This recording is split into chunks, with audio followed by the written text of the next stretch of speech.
नमस्ते everyone, I welcome you all to my YouTube channel. So आज हम जो करने वाले हैं वो है बहुत ही ज़्यादा इंपॉर्टेंट क्वेश्चंस रियल एनालिसिस के, basically from point set topology. अभी तक जो हमने कंप्लीट कर लिया है वो है point set topology and sequences, right. Series की तरफ हमें अभी बढ़ना है, लेकिन उससे पहले मैंने सोचा कि कुछ इंपॉर्टेंट क्वेश्चंस जो हैं वो हम कर लेते हैं, MCQs, and then we will move forward towards the series वाला पार्ट। ओके, सो कुछ इंपॉर्टेंट क्वेश्चंस हैं from the book Bansidhar Sahu से लिए हैं मैंने, और कुछ कुछ अलग अलग सोर्सेज से भी लिए हैं। सारे क्वेश्चंस बंसीधर साहू से नहीं है। Okay, so let us start. So the first question we have over here is which is a countable set. आप देख पा रहे हैं हमारे पास चार ऑप्शंस हैं। पहला है रियल नंबर्स, रैशनल, एक हमारे पास इंटरवल दे रखा है क्लोज इंटरवल 0,1, और लास्ट ऑप्शन है रियल नंबर्स में से हमने रैशनल्स को हटा दिया गया है। ठीक है, हमें पूछा है काउंटेबल सेट कौन सा है। जल्दी से एक बार रिवाइज करते हैं कि हमारे पास जो डी न्यूमरेबल सेट थे वो क्या था। डी न्यूमरेबल सेट था a set which is similar to natural numbers. ऐसे सेट जो किसके इक्विवेलेंट हो, नेचुरल नंबर्स के इक्विवेलेंट हो। इसके अंदर हमारे पास सेट ऑफ इंटीजर्स भी आ गया था, है ना, नेचुरल भी आ गया था, तो इन सबको हमने कहा था डी न्यूमरेबल सेट। इसके अलावा फिर हमारे पास थे काउंटेबल सेट। काउंटेबल सेट हमने किसको कहा था, या तो वो सेट जो है वो क्या हो जाए, फाइनाइट हो जाए, पहला डेफिनेशन, या फिर दूसरा था कि जो सेट है वो क्या हो जाए, नेचुरल नंबर्स के इक्विवेलेंट हो जाए, यानी कि डी न्यूमरेबल बन जाए। तो काउंटेबल सेट के अंदर या तो डी न्यूमरेबल हो या वो फाइनाइट सेट हो, तो हम इसे क्या बोल देंगे, काउंटेबल बोल देंगे। इसके अंदर क्या क्या आते थे, नेचुरल्स आते थे, रैशनल्स आते थे, इंटीजर्स आते थे, ये सब जो है वो किस में आएंगे, काउंटेबल सेट में आएंगे। अगर मैं सिर्फ पॉजिटिव रैशनल्स की बात करूं तो वो भी किस में आ जाएंगे, काउंटेबल सेट में आ जाएंगे। ठीक है, इसके अलावा अगर हम अनकाउंटेबल सेट की बात करें, अनकाउंटेबल सेट में कौन कौन आ जाते हैं, रियल नंबर्स, इनको हम काउंट नहीं कर सकते, इरैशनल्स, रैशनल का कॉम्प्लीमेंट क्या हो गया, इरैशनल हो गया। तो इस तरह की जो नंबर्स हैं ये हमें याद रखना है, हमारे दिमाग में छप जाना चाहिए। जैसे ही हमारे पास लिखा हुआ है डी न्यूमरेबल, तो दिमाग में आना चाहिए सेट ऑफ रैशनल्स हो गए, ये हो गया, ये हो गया। काउंटेबल आए तो ये सब आ जाना चाहिए, अनकाउंटेबल आए तो ये हमारे दिमाग में आ जाना चाहिए। ठीक है, तो जिस हिसाब से हमसे क्वेश्चन पूछा गया था हम आंसर करते हैं। तो द क्वेश्चन वाज कि कौन सा काउंटेबल है। रियल नंबर्स किस में आता है, अनकाउंटेबल में आता है। रैशनल किस में आता है, because it is denumerable, similar to naturals, तो इसीलिए ये क्या हो जाएगा, काउंटेबल हो जाएगा। 0,1 तो इंटरवल हो गया, इंटरवल के अंदर तो इनफाइनाइट नंबर्स आते हैं, तो ये अनकाउंटेबल हो गया। आर माइनस क्यू मतलब रैशनल हटा दिए रियल नंबर्स में से, तो क्या बचा, इरैशनल बचा, वो भी क्या होते हैं, अनकाउंटेबल होते हैं। तो बेसिकली यहाँ पे ऑप्शन क्या हो जाएगा, ऑप्शन नंबर बी, यानी कि काउंटेबल सेट हो जाएगा रैशनल्स। ठीक है, नेक्स्ट पर अगर हम आए, विच is not a countable set, इनमें से कौन सा काउंटेबल सेट नहीं है, किसको हम काउंट नहीं कर सकते। अभी हम पढ़कर आए हैं natural numbers D numerable set के अंदर आता है, तो ये जरूर होगा। रैशनल सॉरी इंटीजर्स जो है वो भी क्या है, सिमिलर टू नेचुरल्स हैं, तो वो भी काउंटेबल होंगे। रैशनल्स के लिए भी हमने पढ़ लिया कि वो किस में आएंगे, काउंटेबल में आते हैं। तो बचा क्या हमारे पास, रियल नंबर्स। रियल नंबर्स किस में आते हैं, अनकाउंटेबल में आते हैं। विच इज नॉट काउंटेबल, इनमें से कौन से जो है वो काउंटेबल नहीं है। रैशनल है, काउंटेबल, अभी हमने पढ़ा। नेचुरल है, काउंटेबल। जेड यानी कि इंटीजर्स है हमारे पास, काउंटेबल। लास्ट आता है सेट ऑफ ट्रांसेंडेंटल नंबर्स, ये मैं पहले भी समझा चुकी हूँ। देखिए, ये मैं पहले समझा चुकी हूँ कि ट्रांसीडेंटल नंबर्स जो हैं, जैसे अगर हम रियल की बात करें वो अनकाउंटेबल होते हैं। तो रियल जो है वो एल्जेब्राइक और ट्रांसीडेंटल नंबर्स दो से मिलकर बनता है। ठीक है, एल्जेब्राइक जो होते हैं are roots of the polynomial, इनको हम काउंटेबल मानते हैं। ट्रांसीडेंटल को हम क्या मानते हैं, अनकाउंटेबल, क्योंकि वो नंबर जो रूट्स नहीं है किसी भी नॉन जीरो पॉलिनोमियल का, जैसे कि इरैशनल्स जो है वो कभी भी रूट्स नहीं बन सकते किसी नंबर का। पाई कभी रूट नहीं बन सकता, ई जो है हमारे पास वो कभी रूट नहीं बन सकता। तो इस तरह के नंबर्स जो कभी किसी नॉन जीरो पॉलिनोमियल के रूट्स नहीं बन सकते, उनको हम ट्रांसीडेंटल नंबर्स बोलते हैं, जिनको हम अनकाउंटेबल कैटेगरी में डालते हैं। और एल्जेब्राइक जो है वो रूट्स बन जाते हैं, तो इसको हम काउंटेबल की कैटेगरी में डालते हैं। ठीक है, तो अगर हमसे पूछा जा रहा है कि काउंटेबल नहीं है तो हम क्या बोलेंगे, set of transcendental numbers. Which is uncountable set, इनमें से अनकाउंटेबल सेट कौन सा है, set of prime numbers, natural numbers. 0,1 देखते ही पता चल रहा है नेचुरल काउंटेबल है, N cross N natural numbers का ही है, तो ये भी काउंटेबल होगा। 0,1 की अगर हम बात करें तो क्या है, ये एक इंटरवल है, और जो इंटरवल है वो कैसा होता है, इनफाइनाइट होता है, तो वो कैसा होगा, अनकाउंटेबल सेट होगा, right. Set of prime numbers की अगर हम बात करें, सेट ऑफ प्राइम नंबर्स की अगर मैं बात करूं तो वो सबसेट ही तो है, नेचुरल नंबर्स में से ही तो निकल के आ रहे हैं सारे नंबर्स। प्राइम नंबर्स जो हैं वो नेचुरल नंबर्स की ही तो पार्ट है, और नेचुरल नंबर हमें पता है क्या होता है, डी न्यूमरेबल होता है, या फिर हम इसे काउंटेबल भी बोल सकते हैं, काउंटेबली इनफाइनाइट भी बोल सकते हैं, है ना। तो ये सारे नाम हैं। तो सेट ऑफ प्राइम नंबर्स जो है वो इसी का ही सबसेट है, तो अगर सबसेट होगा तो वो क्या माना जाएगा, काउंटेबल माना जाएगा। ठीक है, इसीलिए इस केस में हमारे पास जो अनकाउंटेबल सेट होगा वो होगा इंटरवल 0,1। आप देख सकते हैं, क्योंकि ए जो है यानी सेट ऑफ प्राइम नंबर जो है सबसेट है नेचुरल नंबर्स का, तो वो काउंटेबल की कैटेगरी में आएगा और ऑप्शन सी जो है वो अनकाउंटेबल बन जाएगा। ठीक है, नेक्स्ट क्वेश्चन है कि every infinite bounded set of real number has a limit point. ये रिजल्ट किसका था? बोल्जेनो का था, कॉशी का था, हाइन-बोरेल का था। ये सारी थ्योरम्स हम पढ़ चुके हैं। सो हमें पता है कि ये रिजल्ट जो है वो बोल्जेनो-वेस्टरिस थ्योरम का है। तो रिजल्ट आपको बिल्कुल ऐसे बाय हार्ट याद होने चाहिए। ओके, इज नॉट ट्रू, इसमें से ट्रू नहीं है। ये किसका साइन था? क्लोजर का साइन था, राइट। सो एन क्लोजर जो है नेचुरल नंबर्स का क्लोजर निकालूंगी तो हमें पता है पूरा का पूरा नेचुरल नंबर ही मिलेगा। Closure is what? Set of adherent points.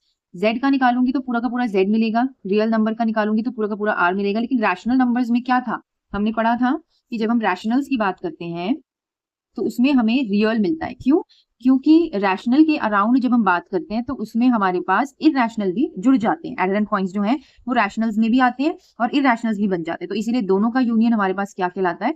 Real number कहलाता है। हमने नंबर लाइन पे पढ़ा था कि आप कोई भी एक रैशनल ले लो, उसके आसपास देखोगे तो इनफाइनाइट इरैशनल भी आपको मिलेंगे, तो वो सारे भी एडहेरेंट पॉइंट्स बन जाते हैं। तो इसीलिए उसका क्लोजर में क्या आ जाएगा? Real number. तो ट्रू क्या नहीं है? लास्ट पार्ट ये वाला। ठीक है, नेक्स्ट की अगर हम बात करें विच is not true, so interior की बात हो रही है। अगर मैं नेचुरल नंबर्स का इंटीरियर निकालूं तो 5 आएगा, जेड का इंटीरियर निकालूं तो 5 आएगा, क्यू का इंटीरियर निकालूं तो क्या 5 आएगा या आर का इंटीरियर? तो क्यू का इंटीरियर भी 5 ही आता है, क्योंकि कुछ भी कॉमन नहीं आ रहा होता। पूरा का पूरा इंटरवल जो है वो रैशनल नंबर के अंदर लाए नहीं करता, नेबरहुड जो है। लेकिन रियल नंबर का इंटीरियर जो है वो रियली आता है, कि आप कोई भी रियल में से आप कोई भी नंबर उठा के देखो, उसके आसपास का जो नेबरहुड बनाओगे वो पूरा का पूरा नेबरहुड जो है वो रियल के अंदर ही तो लाई करता है। तो अगर वो रियल के अंदर लाई कर रहा है तो इसीलिए उसका इंटीरियर पॉइंट जो है वो बनेगा, यानी सारे के सारे रियल नंबर उसका इंटीरियर पॉइंट बनेंगे। ठीक, सो अगले क्वेश्चंस पे बढ़ने से पहले जो कॉन्सेप्ट यूज होने वाला है वो है ओपन एंड क्लोज्ड सेट का, है ना। सो फटाफट से एक बार रिवाइज कर लेते हैं कि ओपन सेट हमने किसको बोला था? जिसके कोई बाउंड्स नहीं होते, है ना। किसी उसके कोई बाउंड्स नहीं है, जैसे कि open interval a comma b की बात करूं तो ये हमारे पास इंक्लूडेड नहीं है, तो ये हमारे ओपन में आ जाएगा। क्लोज सेट हमने देखा था कि अगर किसी सेट का मैं कॉम्प्लीमेंट निकालूं और वो ओपन आ जाए तो मैं उस सेट को क्या बोलूंगी? क्लोज्ड बोलेंगे। बस ये हमें याद रखना है कि एस को हम क्लोज कब बोलेंगे? जब मैं उसका कॉम्प्लीमेंट निकालूं और वो ओपन आ जाए, सो हम बोल देते हैं कि वो सेट क्या है? क्लोज्ड। ठीक है, सो उसी क्वेश्चन पे बढ़ते हैं। एक चीज और ध्यान में रखनी है, वो ये है कि आप इसे डायरेक्ट एज अ रिजल्ट याद कर लीजिए कि अगर मैं नेचुरल नंबर्स की बात कर रही हूँ, इंटीजर्स की बात कर रही हूँ या होल नंबर्स की बात कर रही हूँ, तो ये सब किस में आएंगे? क्लोज्ड सेट में आएंगे। ठीक है, अगर मैं रैशनल या फिर इरैशनल की बात कर रही हूँ तो ये नाइदर क्लोज्ड नॉर ओपन में आएंगे। ठीक है, और अगर मैं रियल नंबर्स या फाई की बात कर रही हूँ तो ये बोथ ओपन एंड क्लोज में आएंगे। ये बात ध्यान में रखनी है। तो देखिए, which is an open set? Natural number, integer, R या क्यू, कौन सा ओपन सेट कहलाएगा? अभी हमने पढ़ा कि नेचुरल, इंटीजर्स ये सब जो है वो किस में आते हैं? क्लोज में आते हैं। रियल जो है हमारा ओपन में आता है, क्योंकि बोथ ओपन एंड क्लोज होता है। रैशनल्स जो है वो ना ही ओपन ना ही क्लोज, नाइदर, है ना। तो इसीलिए अभी हमने पढ़ा ना ये चीज। तो आर जो है हमारा क्या हो जाएगा? Open set minus infinity to infinity. N Z W जो है क्लोज सेट माने जाएंगे। क्यू और irrational neither close nor open. R और फाई हमारा ओपन एंड क्लोज दोनों होता है। ठीक है, next question, which is not closed, इसमें से क्लोज्ड नहीं है। नेचुरल नंबर क्लोज होता है, इंटीजर क्लोज होता है, रियल जो है वो क्या होता है? ओपन होता है, एंड रैशनल जो है वो neither close nor open, right. So Q जो है हमारा क्लोज्ड नहीं है। आर हमारा क्या होता है? बोथ ओपन एंड क्लोज, दोनों मान सकते हैं इसमें। ठीक है, तो नॉट क्लोज्ड क्या होगा? रैशनल्स। विच इज क्लोज्ड, इसमें से क्लोज्ड कौन सा है? तो आप देख सकते हैं कि z जो है हमारा क्लोज्ड है, ऑप्शन ए हो गया। बाकी सारे के सारे आप देख लो, r minus Z. Real numbers में से इंटीजर्स निकाल दो तो हमको ओपन सेट मिलेगा। रियल नंबर्स में से रैशनल निकाल दो, इरैशनल ना ही क्लोज होता है ना ही ओपन होता है, और रैशनल को हम क्या बोलते हैं? ना ही ओपन ना ही क्लोज। तो क्लोज कौन सा है? सिर्फ z। Okay, so next question is, अगर हमारे पास एक सेट दे रखा है 1 1/2 इस तरह से, ये बड़ा ही क्लासिक एग्जांपल है वही वाला 1/n वाला, तो हमें बताना है कि उसका ग्रेटेस्ट लोअर बाउंड क्या होगा। तो हमें पता है, हमने कर रखा है ये क्वेश्चन कि now this will tend towards 0। किस तरफ जाएगा? ये 0 की तरफ जाएगा।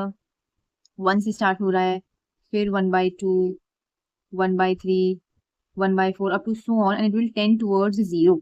तो वो कह रहा है कि इसका ग्रेटेस्ट लोअर बाउंड बताओ। Greatest lower bound, lower bound मतलब इनफीमम, हमें इसका इनफीमम बताना है। तो हमें पता है इसका सुप्रीमम 1 होता है और इनफीमम इसका क्या होता है? 0। ये इसका सुप्रीमम होता है, ये इसका इनफीमम होता है। सिंपल, यही यहाँ पे कहा गया है कि इनफीमम क्या होगा? 0, सुप्रीमम क्या होगा? 1। Option A, because it approaches towards 0।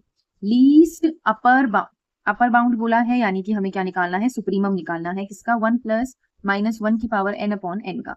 तो यहाँ पे इसका सोल्यूशन देखो, जब हमने यहाँ पर, क्योंकि नेचुरल नंबर है तो 1 से स्टार्ट करना पड़ेगा, जब हमने 1 रखा यहाँ पे तो 1 माइनस 1 क्या हो गया 0, फिर हमने यहाँ पे 2 रखा तो ये हो गया 1 प्लस 1/2 यानी कि 3/2, 3 रखा तो हमारे पास ये आ रहा है, तो यानी कि अगर हम देखें 0 ये रहा, ठीक है, और 1.5 हमारे पास यानी 3/2 ये रहा, यानी 0 और 1.5 के बीच में जो है वैल्यूज लाई कर रही हैं and they are going towards 1 को ये अप्रोच कर रही है, 1 को अप्रोच कर रही है, तो इसका सुप्रीमम और इंफीमम तो हमें मिल ही गया ना एक तरह से, तो सुप्रीमम इसका क्या होगा 1.5 यानी कि 3/2 और इंफीमम इसका क्या होगा हमारे पास 0, लेकिन यहाँ पे इसने सिर्फ अपर बाउंड पूछा है, लीस्ट अपर बाउंड यानी सुप्रीमम पूछा है, तो सुप्रीमम हमारे पास क्या हो जाएगा 3/2।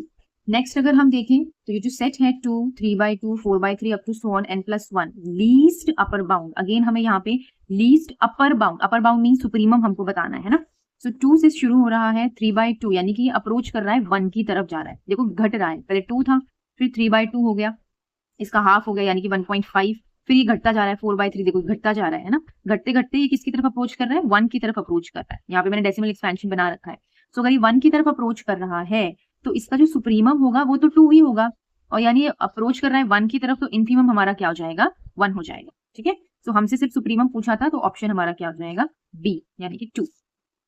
Next, the greatest lower bound of a set, अगर किसी सेट के ग्रेटेस्ट लोअर बाउंड यानी इनफीमम की बात करूं तो क्या वो बिलोंग करता है सेट में, does not belong to the set, may और may not belong to the set या नन, तो हमें पता है कि वो जरूरी नहीं है कि वो बिलोंग करे, ऐसा भी जरूरी नहीं है कि वो सेट में हो ही ना, वो हो भी सकता है सेट में और नहीं भी हो सकता, इनफीमम जो है वो सेट में हो भी सकता है और नहीं भी हो सकता। आप यही का एग्जांपल देख लीजिए, यहाँ पे ये जो सेट है it is approaching towards 1 is not contained in this set, वो उसके अंदर नहीं आ रहा है, लेकिन फिर भी हम इसको इनफीमम मान रहे हैं, तो इट मे और may not belong to the set, okay, कुछ कंफर्मेशन नहीं है कि ऐसा ही होना चाहिए।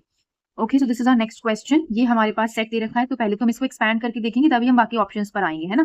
एक्सपैंड हमने किया तो इसने जो मैंने 1 रखा तो ये -1 आया, जो मैंने यहाँ पे 2 रखा 2 इंटू ये पॉजिटिव बन जाएगा तो प्लस का 2 आया, फिर मैंने 3 रखा तो -3 आया, 4 रखा तो 4 आया प्लस का, इस तरह से चलता जा रहा है। तो क्या ये बाउंडेड बिलो है, ऑब्वियसली ये ना ही बाउंडेड बिलो है ना ये बाउंडेड अबव है, ना ही इसमें कोई इनफीमम है ना इसमें कोई सुप्रीमम है, ये दोनों तरफ जो है वो बढ़ता जा रहा है ना, so neither bounded below nor bounded above, दोनों में से कोई भी ऑप्शन नहीं है। ओके, लास्ट क्वेश्चन, हमें greatest lower bound again infimum बताना है इस वाले क्वेश्चन के लिए, तो सबसे पहले इसको एक्सपैंड करना पड़ेगा।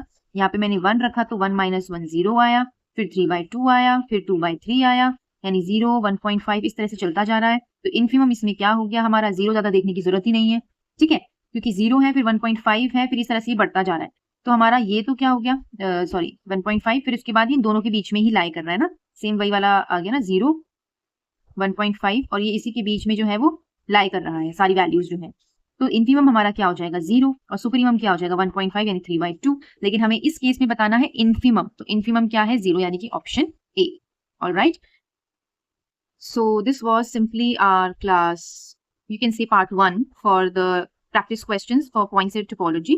part 2 के साथ मैं फिर से आऊंगी अगली क्लास में, तब तक के लिए बाय बाय। आई होप आपको ये क्लास अच्छी लगी हो। If you like this class then please like, share and subscribe to my channel. Thank you so much.